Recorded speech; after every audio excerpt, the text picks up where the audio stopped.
20, and like our first couple years of marriage were definitely pretty hard, not because they needed to be, but because we made them hard.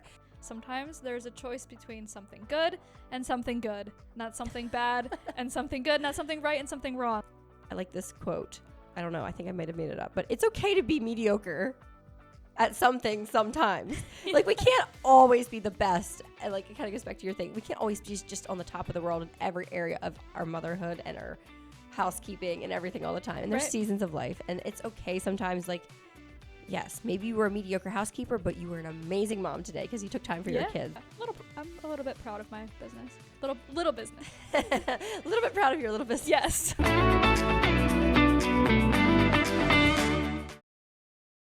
I love how we run to the other room and quickly change into something else, make it look like it's another day. Yeah, it's a new day. Hey, it's a new day. We're channeling your inner grandpa chic. Yes, we are. This is very grandpa. I can't believe I'm wearing a sweater vest, but I love it. So. We just came off from filming a very fun episode. If you guys missed it, definitely go watch our last Honey I'm Homemaker. We had a really fun discussion about what's in store and what we've just come through. And anyway, so yeah, today's topic is something I can't believe we're filming. Yeah, because we already filmed it. Is that why you can't believe it? Yeah, that too. This should go really well. We filmed this like a whole month ago, so I feel like it's new material, kind of. You and your cute boots, and me and my stripy, comfy socks. I like those socks. They match your skirt. Oh man, I don't know. I feel like cozy socks is becoming like a personality trait of mine. Yeah.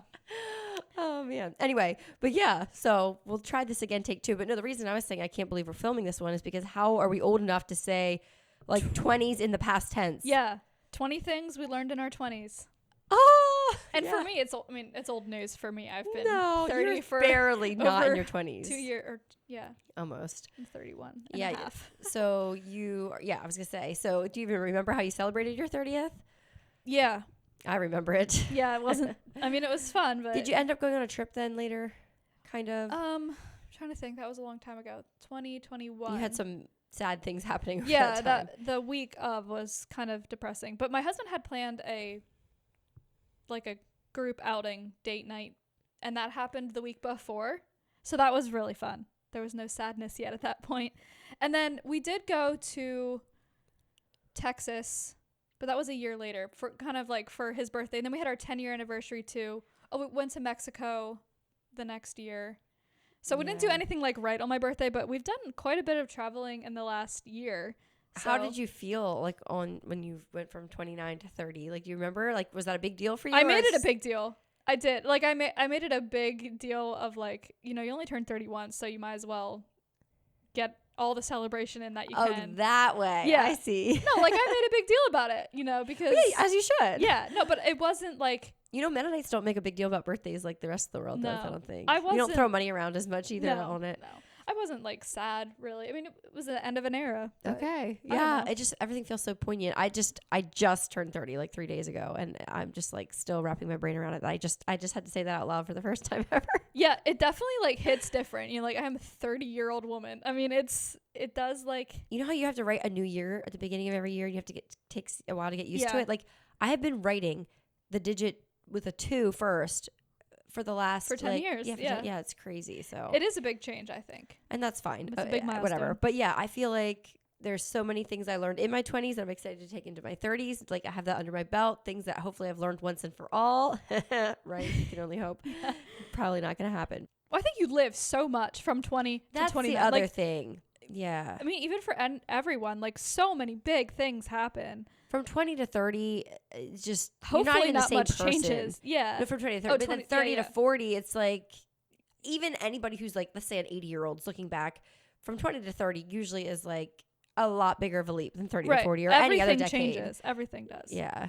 I don't know. Although, do you think 40 to 50 is also like a big jump? Because I feel like for my mom, she had like little kids and stuff. She was pregnant at 39 yet. True, yeah. And then by 50, she has married kids. And then that's a 10-year gap. So yeah, and you can go from being pregnant to being a grandma in 10 years. Yeah, well, some people do it the same week. There's moms that are having babies while they're but that's true. That could be another big jump. So anyway, did we learn anything in our 20s? I guess I sure did. So should we just like kind of spitball back and forth and kind of whatever feels natural? Yeah. This one's not as much of like a living room conversation because we had to like prepare. Do we want to do a recipe first? Yeah, we got to do our recipe. Yeah. Goodness, we forgot. Let's We're hear out it, of Jayna. practice. Okay, so for my recipe, I'm sharing another family favorite, and it is called Judy Brew. It is basically, I think my mom invented the recipe because she sent me a picture of it from a cookbook, and the buy said Judy Burkholder. I mean, her name is Judy. I mean, the name is in the title. Yeah. Yeah, but it wasn't called Judy Brew in the cookbook. It was called Glazed sausage balls. Okay. So she makes these glazed sausage balls, and then to that she adds cut up hot dogs, smokies, sausage, like little rounds of sausage. I think that's it. And then there's a sauce that goes on it, and it's delicious. And she's well known for it. She takes it to like potluck dinners and things. But I think it also makes like a great appetizer. Even just the meatballs, stick a little toothpick in them. It's just an easy thing to make to take a covered dish somewhere, or I think it doubles as a good appetizer too. So I will share the recipe. Fam fave. Oh my word. Like, sorry. Pet peeve of mine, when you go somewhere and it's like 2 people brought a meat. Right. You know, I So- try to often, as much as possible, bring a meat if I can. It's a good one because it has hot dogs in it, which are cheap, but it's not all hot dogs. So it's a good one. It goes a long way too. And kids love it too. Yeah, kids love it. So it's a really good option. Awesome. Well, for this time of year, if you're trying to get your kids to eat more vegetables, I feel like, you know, it's the season for roasting and all that stuff. But at the end of the day, my kids and my husband, their favorite vegetables are either salads or like a veggie tray. So I often think we think of veggie trays in the summer, but I don't know. I'm loving them this time of year. And so I just wanted to include my favorite veggie dip down below. I call it extra special veggie dip or something. I don't know. It has like, the dip itself is not healthy, but it is a necessary evil to get, you know, broccoli and carrots. Is it the one with the cheddar cheese powder? Yes, cheddar I love cheese that powder, one. sour cream. You can get cheddar cheese powder at Walmart, I believe now. But I always buy it at the Amish bulk food store. Yeah. So yeah, we're blessed with having all that around us. And there's actually some sugar in it too. Feel free to omit that, but It's marvelous with potato chips. It's better with it. Oh yeah. I don't know. It's kind of a merging of a couple of different recipes. So I don't know who gets the credit for it. I'll link that down below too. It's already on my website. What'd you learn? 20 things that you learned in your 20s. What do you want to start with? Okay. I learned. As we sit here Why looking do like I 80-year-old start with number grandpas. 2? I can't get over our turtlenecks I and know, our it's vests. crazy. Oh man, can you link yours? It's so cute. With the Yes, I buttons. can link the vest and the dress, I think. Okay, Yeah. I can link my sweater and my top, but my skirt is from Inherit. It's cute. But I then like the that. other 2 pieces are from Amazon, so I'll link those. So I learned in my 20s how to manage a household. First, I learned how to do that while working a full-time job when it was just the 2 of us. And then I learned how to manage a household while also being a stay-at-home mom. So I think, you know, going from a 19-year-old or however, you know, living off your mom's cooking to managing a whole household is a feat. Yeah, you know, I never think about that's something you should celebrate, but it is true. Like, we both got married in our 20s. Like, 20, right? I think I was 21. Yeah, Okay. I was 21. Eric Okay. was 20. Just so, though. But, Yeah. I think that's definitely something that I'm still learning. But, yeah, exactly. Like, I wouldn't have had any idea at the beginning. It does take, like, some forethought, I think. Yeah. Like, I mean, sure, you can just get thrown into it, which is what happened to both of us. You know, you just figure it out, and then I do think our mothers prepared us pretty well. Yeah, it's true. I didn't know how to do laundry. My mom didn't let us touch her washer and dryer. Oh, she's like, the maintenance bills are too expensive. She's not going to even risk it. That's funny. We had to fold our own stuff, but she ran the washer and dryer. Yeah, I learned, I guess along with that, I'll just put in, I learned that routines are your best friend. Don't reinvent the wheel. If there's something that works, and just do that over and over again. I'm thinking particularly like getting out the door and stuff with 3 little kids. If your children know what to expect and they know what to do and they know where their stuff is at, and you know, it can go so much more smoothly. You don't have to bark 10 orders. You can just say, get your coats on and get in the van, and they know all the stuff they need to do, socks, shoes, everything else. Yeah. Because I feel like that's when I get to be a bad mom, when I'm like nagging and like say this and then you know, whatever. So yeah, if you can come up with routines mostly centered around getting out the door, bedtimes, meal times, pick up the toys times, that kind of thing, it gives back in dividends. Is that what they say? I'm not a tax guy, so I don't know. One thing I learned that I maybe wish I wouldn't have had to learn, but in a way I am glad I did learn, was what grief feels like. I've walked through 2 miscarriages in my 20s and 1 in my 30s. And yeah, I learned I had a really good childhood, you know? No one close to me died. Nothing sad happened, really. I didn't know what grief felt like, and I definitely learned that in my 20s, and it was very much of a growing experience and a learning experience, and I'm able to now empathize with other people who have that kind of grief. So yeah, learned a lot about what that feels like. And I'm grateful for learning that. I think I can say that. Well, you went through it, so. Yeah, I mean, I always say, like, I don't want to go back and rewrite my story. It is what it is. And if I can learn from it, great. So I think something that a lot of people will say they learned in their 20s, so I'm not really reinventing the wheel here either, but it's just like confidence and not necessarily caring about people's opinions as much, or maybe caring about them, but holding them with less weight. People are going to have their opinions, and you can live by other people's opinions, or you can just do what you want to do. Like, I know, like, starting my YouTube channel, I didn't ask anybody's permission except my husband's. I mean, we discussed it together or whatever, and I didn't tell anybody about it. I just went and did it. I was like, by the time they ever discover it, hopefully I'm like so far down the road that it's like, yeah, I've been doing it for so long. But anyway, I don't know. Like, I think that was one thing, stepping out and not, I don't really think that it's necessarily something I learned, but I kind of grew into it until I see like these younger girls that are so insecure and like worry about what everybody else thinks. I have little sisters and stuff, and I always am telling them, you're just not that important, which sounds so crass and so rude, but like, it's true. Yeah, it's so true. Like, people are thinking about themselves. Like, you know, when you take a picture and there's a big group picture and you tip your phone over for everybody to look at, they're looking at themselves. Like, let's just be honest. Right. You know, it's just the human nature of things. So if they don't like what you're doing, they're going to think about it for 2 seconds and move on.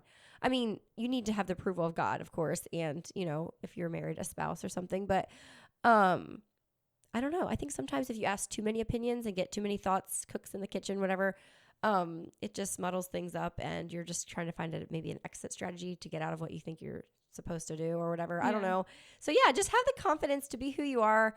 Everybody needs one of you. We don't need two of you or two of somebody else, you know. I learned that houseplants are kind of cool. I mean, it's trendy now, but I used to roll my eyes at that. But there's something about having something living and green, not always thriving. But anyway, I like them. So that's been a change. Yeah, I feel like they've also come into vogue over the last several years too. But yeah, I agree. Something else I've learned is that don't be afraid to be the one with the extra large, the oversized suitcase. I have been known to, I'm always the one with the big suitcase. And for years, it was always because I only had one size suitcase. It was huge. And so I'm like, well, if I'm taking this big suitcase, I'm just going to fill it up with all the stuff. And I've been teased mercilessly by... Well, then she thinks if she brings this stuff, she better wear this stuff. So she'll outfit change 5 times a day just to, like, wear all her clothes. That was back when your mom was still doing the laundry. Yeah, I was going to say, I don't know if I do that as much now no, anymore. That was back when we were kids. Yeah, you would think that it would got worse if I'm trying to, like, take Instagram pictures and stuff. But I guess I'm the type of person that goes on a vacation and then forgets to take any Instagram pictures and then gets annoyed later. Because it's like, I was there. I mean, did it even happen? Did it even happen? Yeah, I know. Oh, man. But yeah. So you could be the friend that has all the stuff, the emergency things if somebody needs something or they need a jacket, or bring the extra food. Somebody's going to eat it somewhere along the line. I don't know.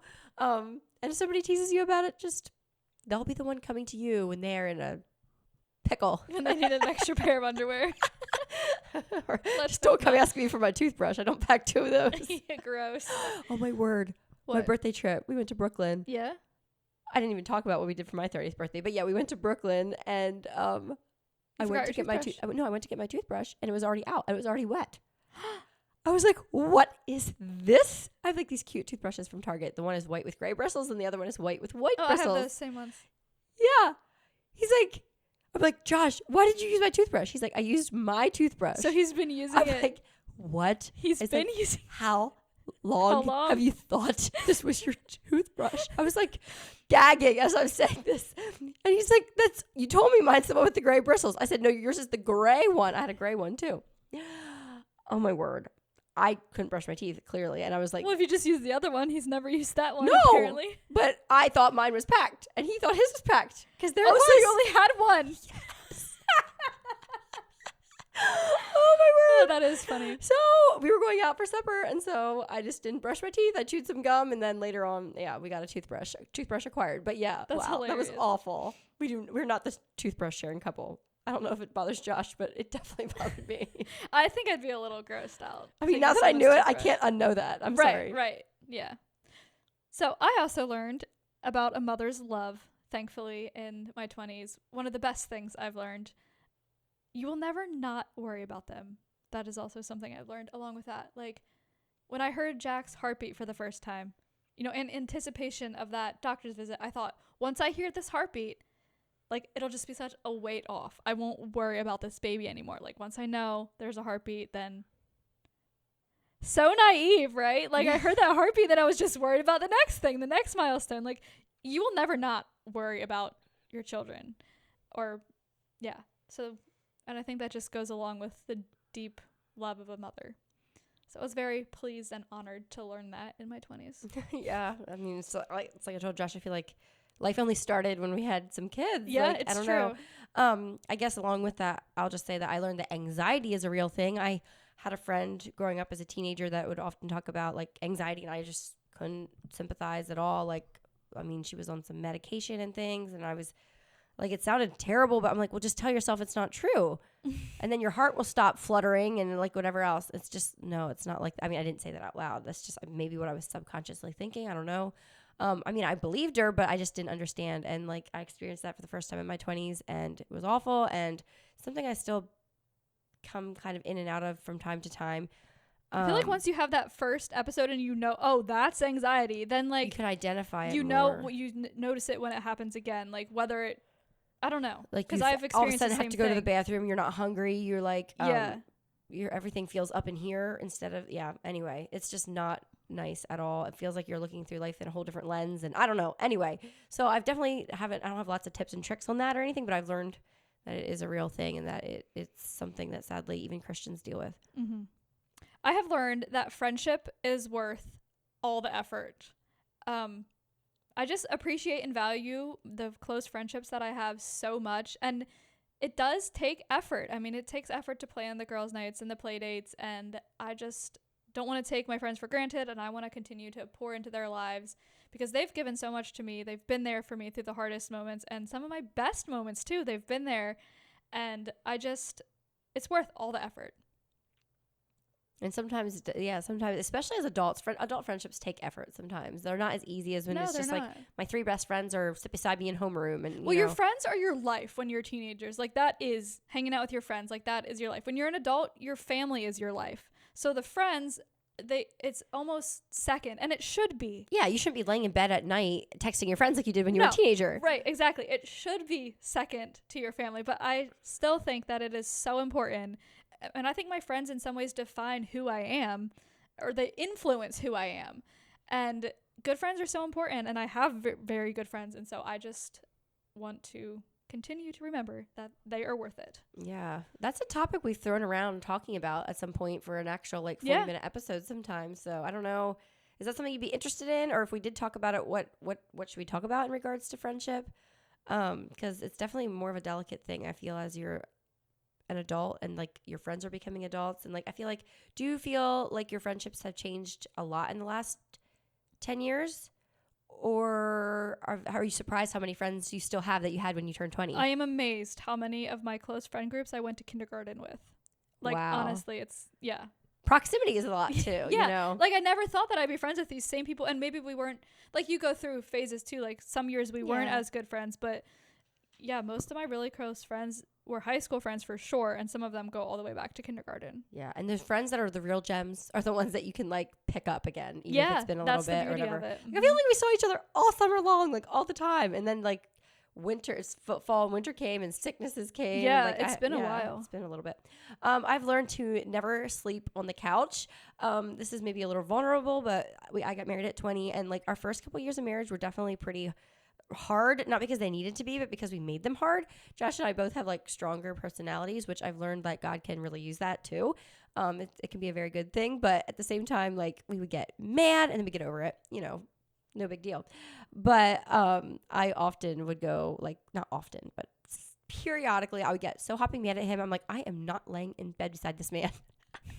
And I would go sleep on the couch, and that's not even an option anymore. I've never done that in this new house. I don't know. So that's at least been 3 years. I'm sure it's been before that. I don't know. I just decided that's not an option. So you know what? Now, even when we're mad at each other, if we go to bed, like, I don't believe in staying up to all hours hashing something out, even if you're a little, I never go to bed mad at him, but like, you know, kind of peeved or whatever.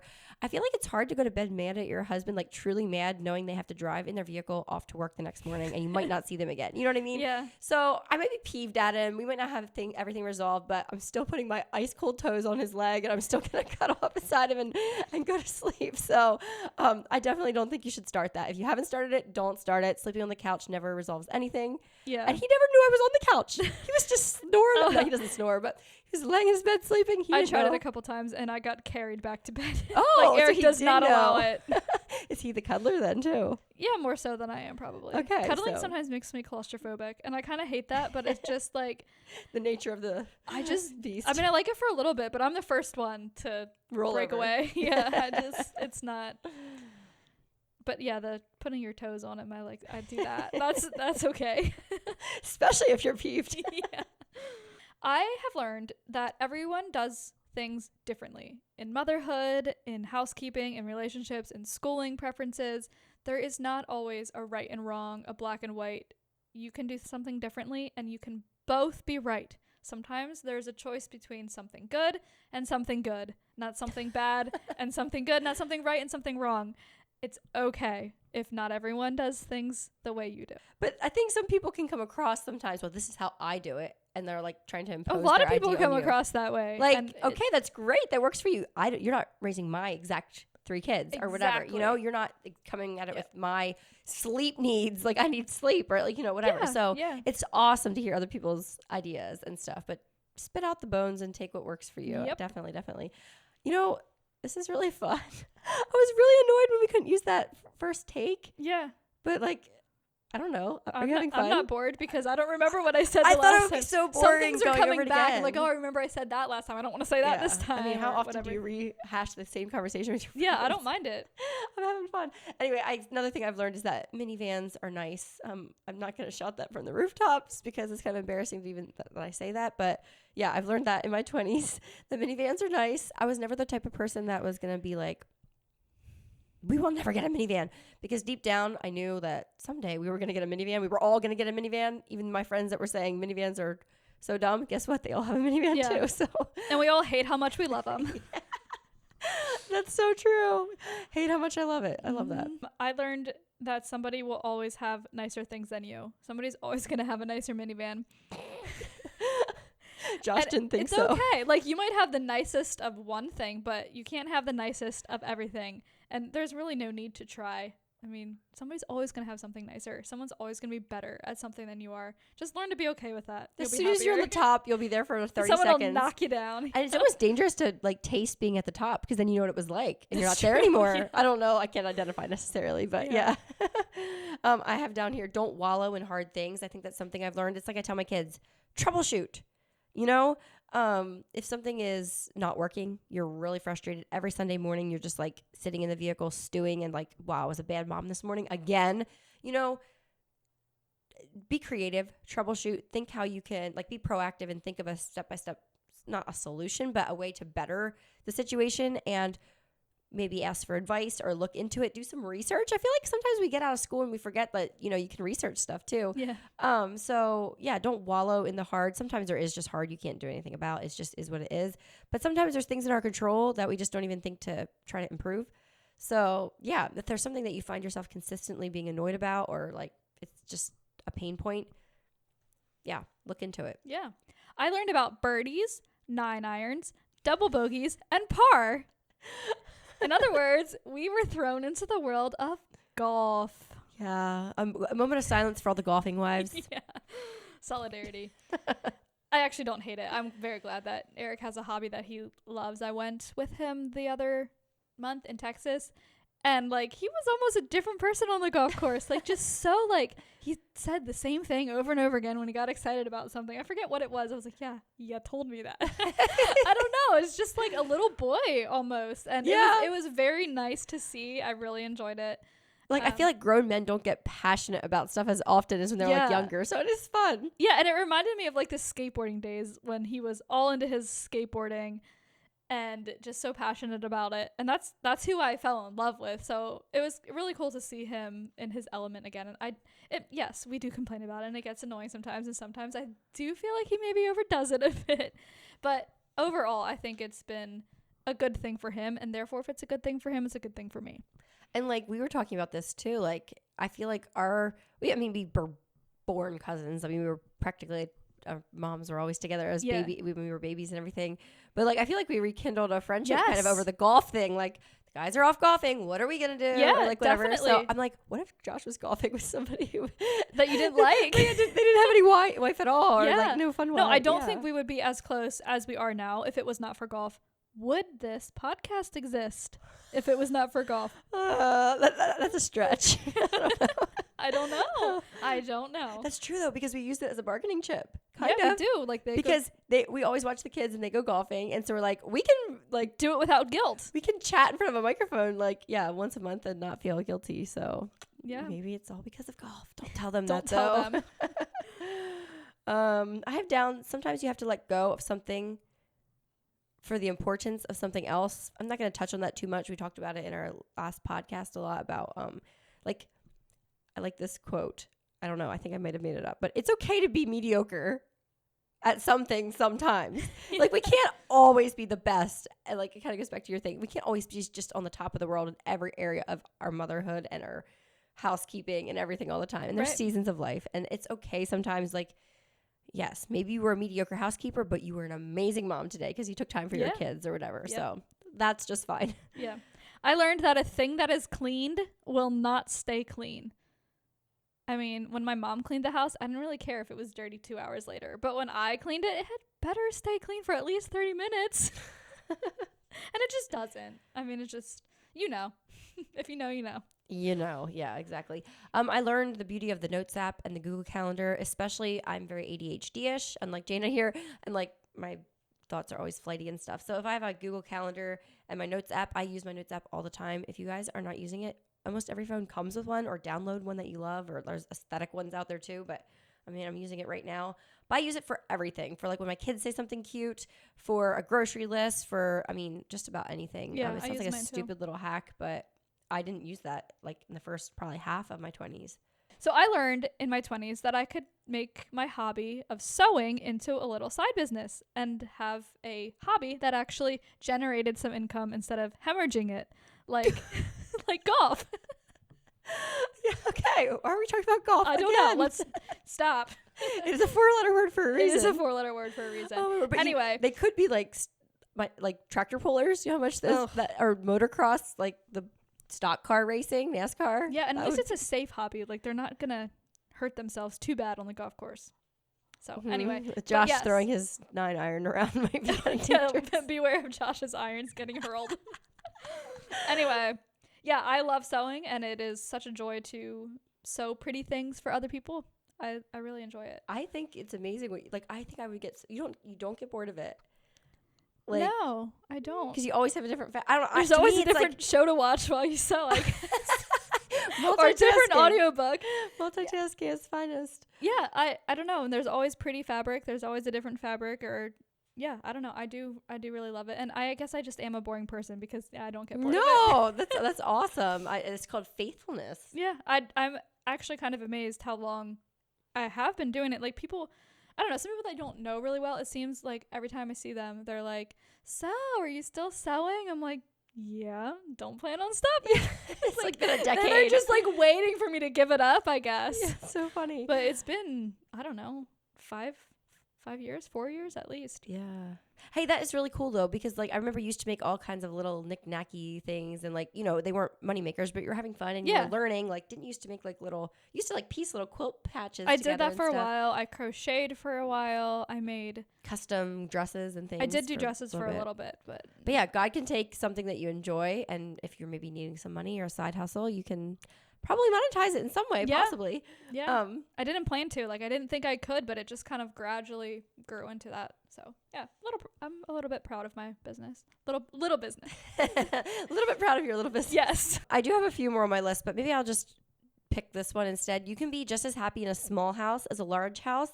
In my 20s, I had the chance to move from a large farmhouse to our little rancher And now we moved to our home here. That's like double of what our little rancher was. And you know what? I was happy for different reasons in my little house than my big house. It's way more to clean with a big house.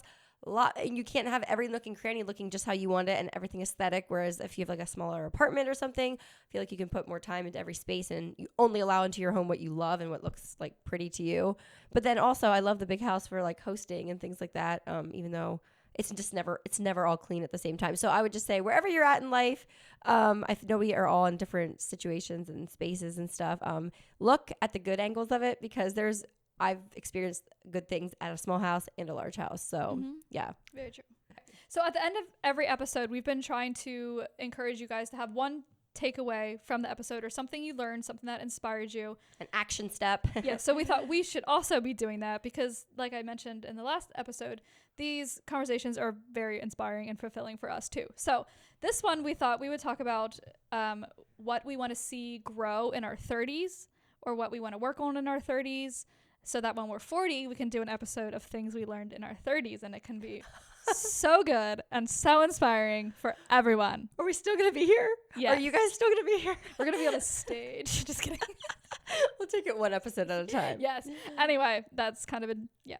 So in my 30s, I feel like in my 20s, we got our family started. A lot of my time and effort is focused on my children, babies for a lot of those years. Surviving, yeah.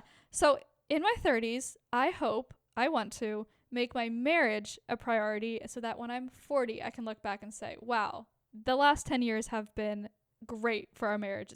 Our marriage is in the best place that it's ever been. So that is something, or my goal for my 30s. Wow. And like 10 years sounds like a long time, like a big thing, but it's going to be just a lot of little things strung together over 10 years. Yeah.